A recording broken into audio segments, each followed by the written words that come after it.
power, money, corruption. Three words that define modern South African politics, and at the center of this dangerous web stands one name, Edwin Sodi. A businessman turned political kingmaker, accused of buying influence, funding campaigns, and feeding off government contracts worth hundreds of millions of rands. Who is Edwin Sodi? How did he rise from a consultant to a multimillionaire connected to ministers, premiers, and power brokers? Today, we expose the empire, the scandals, and the secret money trail that bankrolls politicians across South Africa. The rise of Edwin Sodi, born in 1973 in Mojadjieskloof, a small town on the outskirts of Tzaneen in Limpopo province. Edwin Sodi grew up far from the luxury he flaunts today.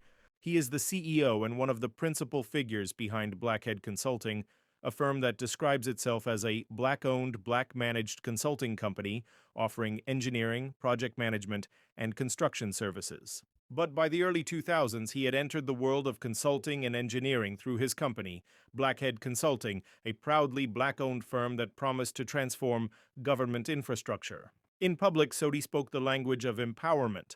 In private, investigators say he spoke the language of access to tenders, to politicians, and to money. His name became synonymous with one word, tenderpreneur. In South Africa, that means more than just doing business with the state. It means mastering the art of influence, where friendship and politics are more valuable than skill and delivery. Sodi's lifestyle mirrored his success. High-end parties, designer suits, and an inner circle filled with powerful politicians. But every empire built on government money eventually faces scrutiny. And soon, Sodi's contracts started to raise red flags. Over the years, Blackhead has won multiple government tenders, especially in housing, infrastructure, asbestos removal, wastewater works, etc.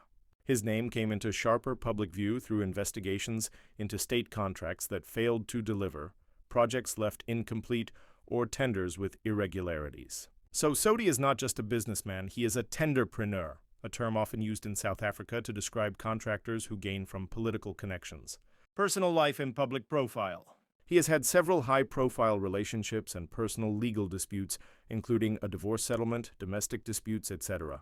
In 2025, the attempted murder case brought by his estranged wife was struck off the court roll after she withdrew charges. He also faced a bank claim over unpaid credit card debt of $570,248 in 2025. These personal elements add to the public intrigue, but the core issue is how he operates in the intersection of business and politics. The Free State asbestos scandal. In 2014, Edwin Sodi's company was awarded a $255 million asbestos removal tender in the Free State, a project meant to protect residents from the deadly fibers used in old roofing. But investigators later discovered that less than $21 million of real work was ever done. Where did the rest go?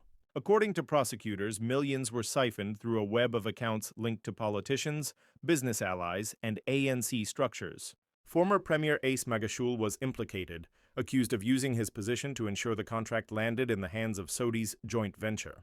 The scandal exploded when in 2020 Sodi was arrested in a dramatic Hawks operation. His Sandton mansion was raided, luxury cars seized, his bank accounts frozen. Yet despite the spectacle, Sodi remained defiant and free. In 2025, he stood in court again and pleaded not guilty to charges of fraud, corruption, and money laundering.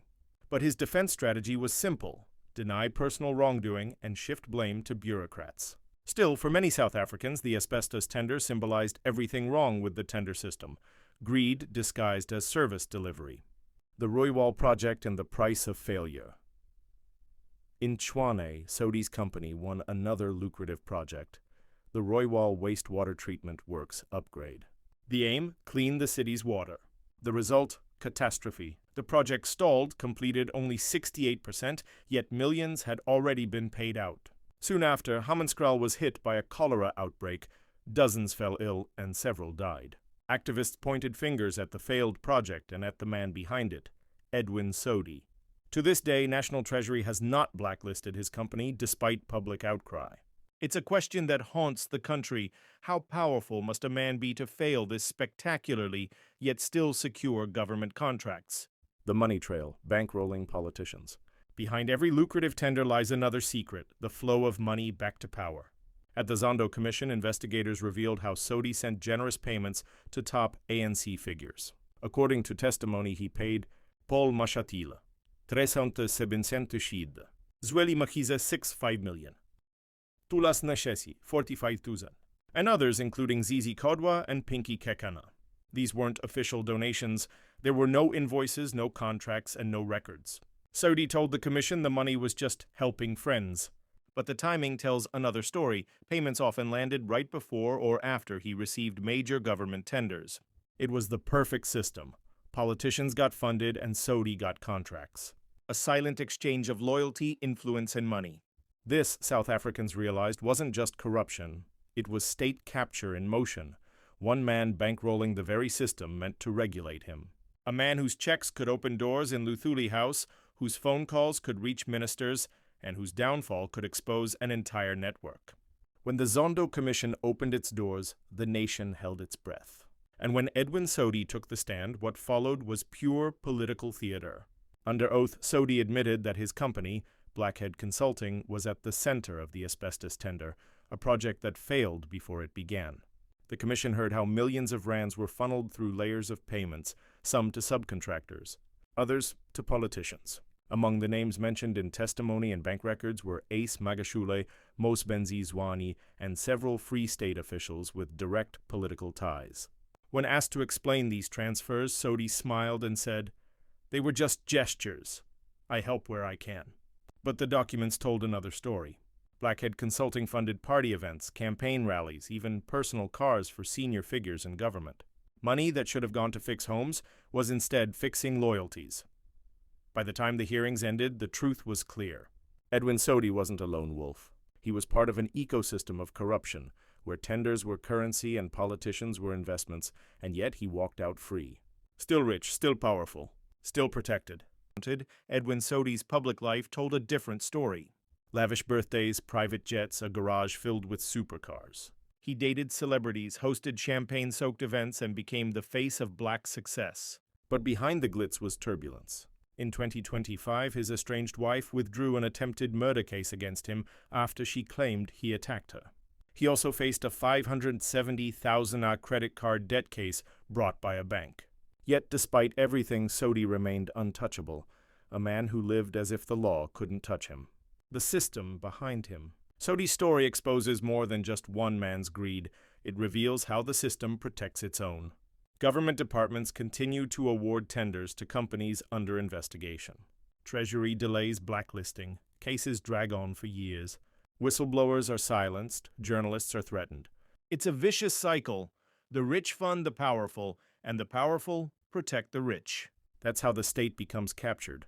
Not by coups or guns, but by money and friendship. The trial and what lies ahead. As of 2025, Edwin Sodi is still fighting charges of fraud, corruption, and money laundering. He insists he's innocent, that he's a businessman victimized for his success. But the evidence keeps stacking. The contracts, the payments, the political ties, all tell a story of privilege masquerading as progress. If found guilty, he could face decades behind bars. If not, he'll likely continue bidding for state contracts untouched, unshaken, and richer than before. Let's reflect. When politicians and businessmen collude, it's not just about money. It's about betrayal. For every corrupt contract, a family sleeps without a roof. For every stolen rand, a child goes without water. For every protected tenderpreneur, a nation bleeds. Edwin Sodi's name might fade over time, but the system that made him still thrives. Until South Africans demand accountability and transparency, more Sodis will rise, each richer, bolder, and more dangerous than the last. So what do you think? Is Edwin Sodi just another tenderpreneur or a symbol of something far bigger? A system that rewards corruption and punishes honesty? Drop your thoughts below and let's talk. I'm Skybridge and this was Edwin Sodi, the billionaire who bankrolls politicians. Don't forget to like, share and subscribe because South Africa deserves the truth.